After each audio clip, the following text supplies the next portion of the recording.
My ex-wife actually she was a model in New York, and like she was really good friends with Kim Porter, who was Diddy's wife, the one who died at 47 from pneumonia. And it was like, that's what they when said. that happened, she called me, and this was a couple years ago now, maybe not even, a couple years ago, and she called me like, something's up with that. I go, what do you mean? She's like, oh, dude, Kim used to tell me like.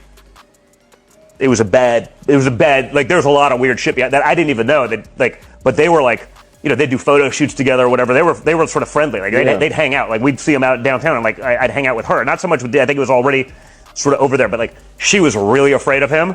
And really? Yeah. Like, this goes back years. And we saw her like a couple of weeks, whatever it was, and she goes, yeah, man, she was sort of always in fear of something happening. And I was like, maybe it's natural, but like, not a lot of people die at 47 of pneumonia. Like, you know what I mean? It's like, wow. Especially people who...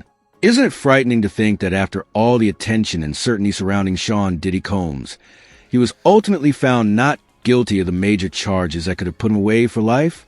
Many people believe the main reason he avoided the racketeering and sex trafficking convictions is because the jury did not view Cassie, Jane Doe, and the other witnesses as true victims. But if there was ever a black woman who genuinely suffered from Diddy's lifestyle and abuse, it was Kim Porter. Cassie's story is Kim's story. Cassie's book is Kim's book.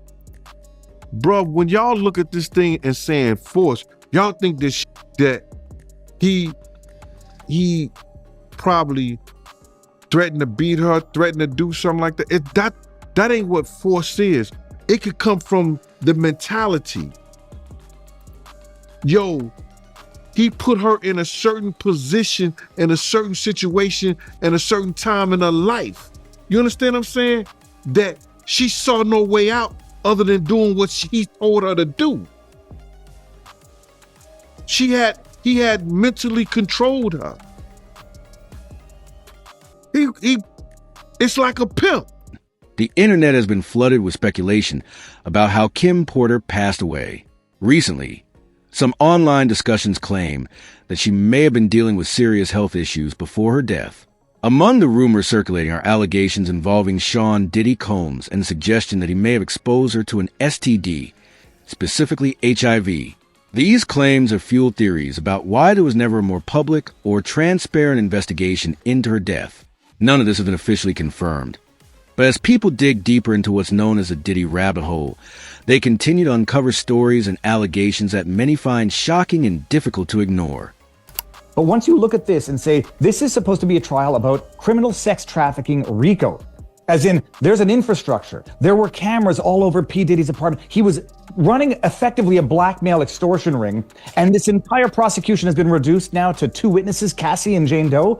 Once you start viewing this prosecution as the cover-up and not the exposing of the criminality. Throughout Sean Diddy Combs' trial, the jury heard several disturbing testimonies. One of the most anticipated witnesses was Cassie. When she took the stand, her testimony was even more heartbreaking and shocking than many expected. Cassie described how the so-called freak-offs became a regular part of her life after Diddy introduced her to them. What initially seemed occasional soon turned into something that felt like a job. Some encounters reportedly lasted for days, leaving her spending most of her time recovering physically and emotionally. She explained that these experiences were humiliating and degrading, and that they eventually interfered with her music career. She could not even estimate how many of these encounters occurred during her decade-long relationship with Diddy, but she vividly remembered the toll they took on her health, including repeated infections that required ongoing treatment.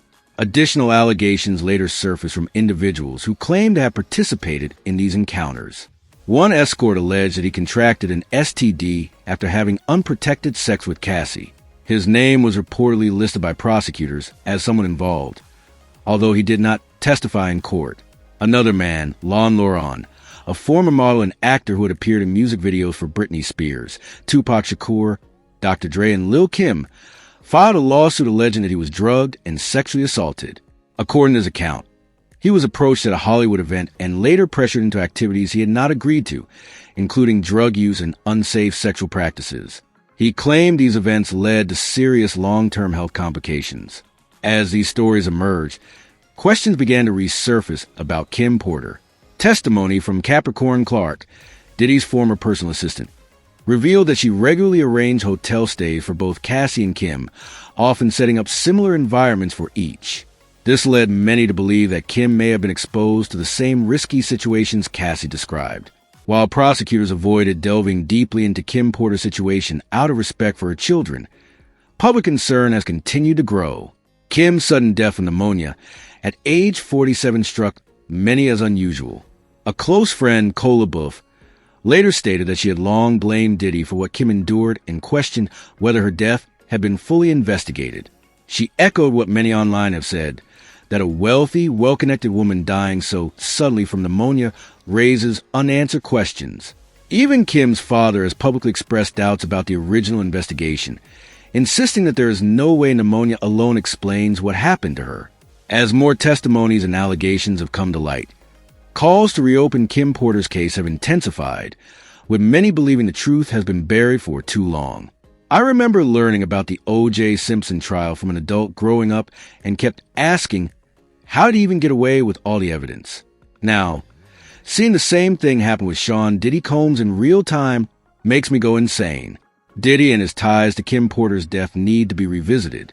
This man is vile and more than capable of anything. Not going to lie, I often wonder, while watching the updates on the Diddy trial, how much Kim Porter tolerated.